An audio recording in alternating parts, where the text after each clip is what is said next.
Alô, galera colorada, meu nome é José Heraldo, comentarista da Rádio Guri. Estamos aí para conversar um pouquinho com vocês em relação à expectativa dos torcedores colorados em relação aí à estreia da equipe no Campeonato Catarinense em 2016.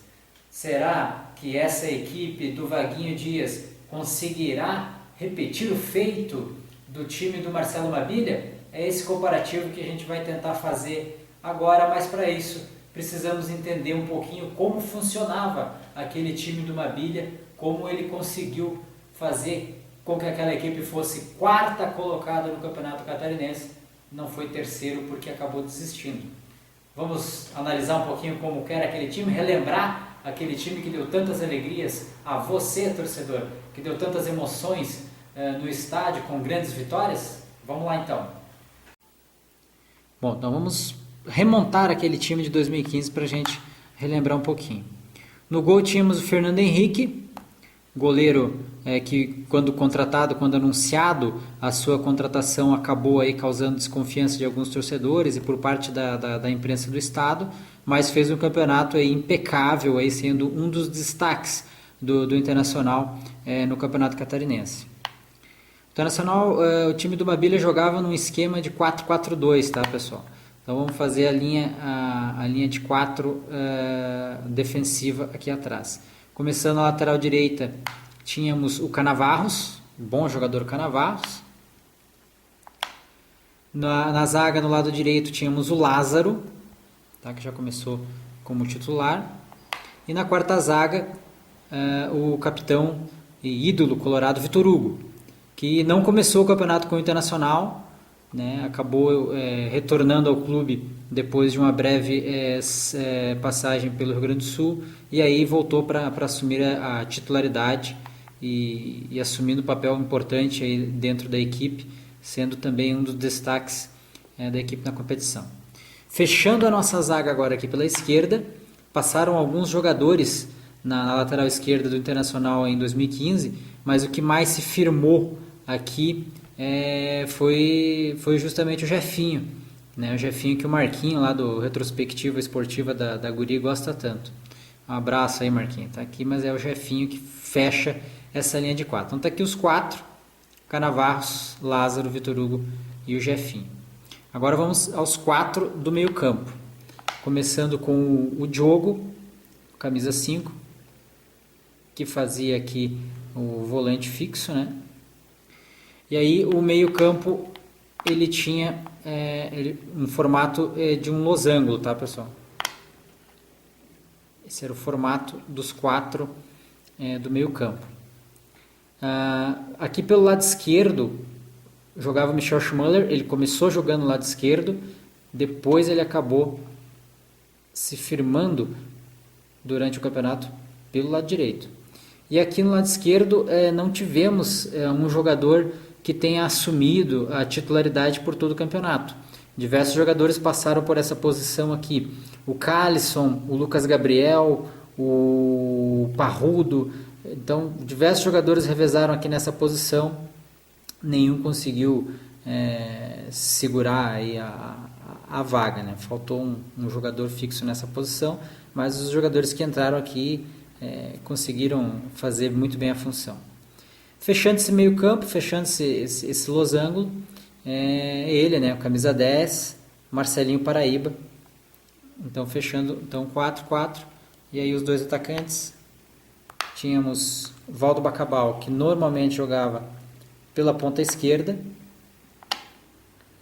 e o centroavante, nosso centroavante Reinaldo. Então essa era a formação tática do Internacional, um 4-4-2. Agora, como que essa equipe se movimentava, como que essa equipe conseguiu o sucesso que obteve? Um detalhe importante de se observar era a forma que a equipe se posicionava quando atacava, né? Quando estava atacando. É importante também salientar que a transição ofensiva desse time do Mabilha, é importante aí o pessoal que gosta um pouquinho de tática, o que é a transição ofensiva, né? Tem se falado muito hoje em dia sobre transição ofensiva, transição defensiva. A transição ofensiva, a transição, a própria palavra já diz, né, é a passagem, é a forma como você passa da defesa para o ataque. Tem diversas formas de você fazer uma transição ofensiva. Se o teu zagueiro pega a bola e dá um balão para frente, isso é uma transição ofensiva. Você dá um balão e o teu time sai todo correndo atrás da bola. No Jocó acontece muito isso. Então isso é uma transição ofensiva. Não é a ideal para uma equipe profissional, mas é uma transição ofensiva. O time do Mabilha fazia essa transição no toque de bola, com o toque de bola. Dificilmente o time do Mabilha dava um balão, né? Era com o toque de bola, que começava com os zagueiros, e normalmente os laterais já se posicionavam bem adiantados, passando já a linha divisória do gramado, para receber essa bola. Aqui os meias encostavam para fazer, para dar a opção do passe, né? O consenso entre os treinadores é que o jogador tenha de 3 a 4 opções de passe no lance. Então, quando o Cannavaro recebia a bola aqui, ele tinha o Reinaldo que abria, ele tinha o Michel que encostava, tinha o Lázaro que poderia retornar a jogada e o Diogo mais aqui no meio. Então, a transição ofensiva era sempre com o toque de bola. E aqui esses dois jogadores, os dois meias, tanto o Michel Schmuller quanto o jogador que atuava aqui, vamos colocar o Cálice, eles eram responsáveis por encostar, por vir buscar essa bola e aí fazer a bola chegar no cérebro do time, que era o Marcelinho Paraíba. Outra questão importante, quando a transição era concluída, que a equipe chegava no setor de criação, o posicionamento dos laterais, eles eram praticamente pontas, tá? Praticamente pontas, tanto o Cannavaro quanto o Jefinho. E o detalhe importante, eles subiam ao mesmo tempo, tá?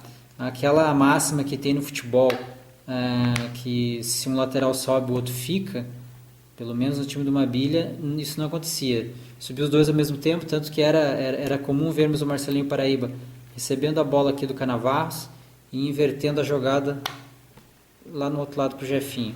Ou quando o Marcelinho caía pela esquerda, ele invertia a jogada aqui no Cannavaro.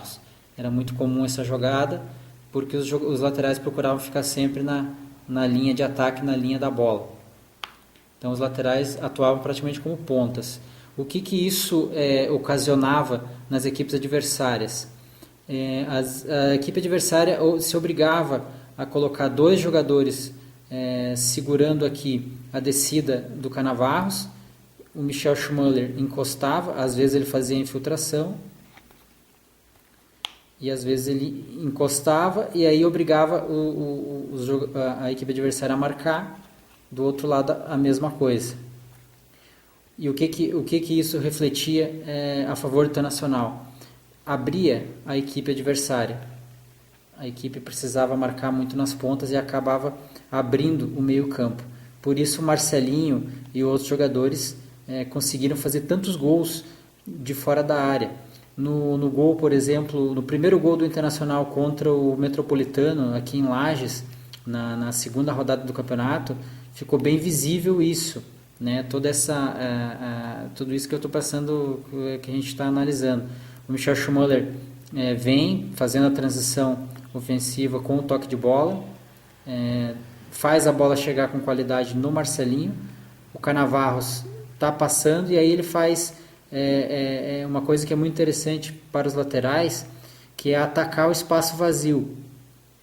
O Cannavaro se projeta como se realmente fosse receber a bola e chamando a atenção de dois marcadores.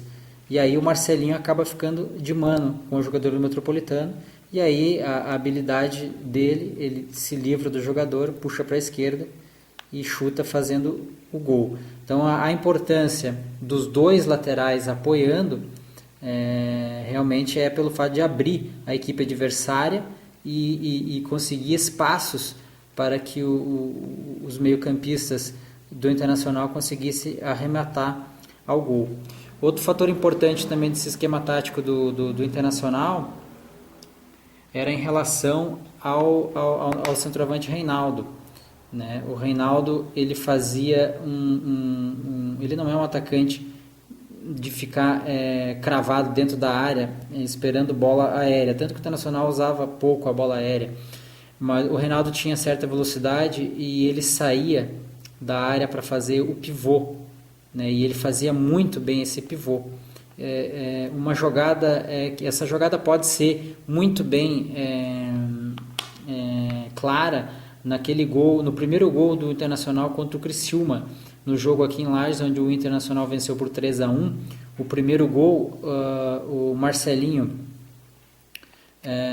dá assistência para o Reinaldo de costas, sai da área e puxa a marcação de 2 adversários, deixando um espaço, né, nas suas costas. E o Calisson entra nesse espaço e recebe a bola do Reinaldo, e o Calisson acaba fazendo o gol. Então, essa movimentação do Reinaldo era também muito importante no sistema ofensivo do Internacional. Defensivamente, quando o time precisava fazer a transição defensiva, que é quando você perde a bola, sair do campo de ataque para a defesa. Por exemplo, vamos dar um exemplo mais claro para a galera que está assistindo o vídeo. A transição defensiva do Barcelona, ele faz a pressão no campo do adversário, ele não volta, ele simplesmente continua ali, perdeu a bola, ele continua no campo do adversário, tentando retomar a bola no próprio campo. O Internacional não fazia isso, o Internacional fazia um sistema de cobertura, de cobertura por zona. Por exemplo, se num contra-ataque a equipe adversária desce pela esquerda, aproveitando o espaço que o Canavarros deixou, porque subiu o ataque, o Lázaro fazia essa cobertura, ou seja, o Lázaro cobria o setor, assumindo então a posição do Canavarros. O Michel, que já estava aqui um pouco mais adiantado, retoma, ajudando aqui na cobertura. O Vitor Hugo fecha na marcação do jogador, e o Diogo, que já estava aqui, ele faz aqui a função do Lázaro, cobrindo o próprio Lázaro, cobrindo o Vitor Hugo e cobrindo o meio campo. E aí, conforme a equipe vai retornando, conforme a equipe vai marcando, o Canavarros consegue chegar e cada um assume o seu posto novamente. Então é um pouquinho de como funcionava aquela equipe do Mabilha taticamente, tanto ofensivamente como na transição defensiva.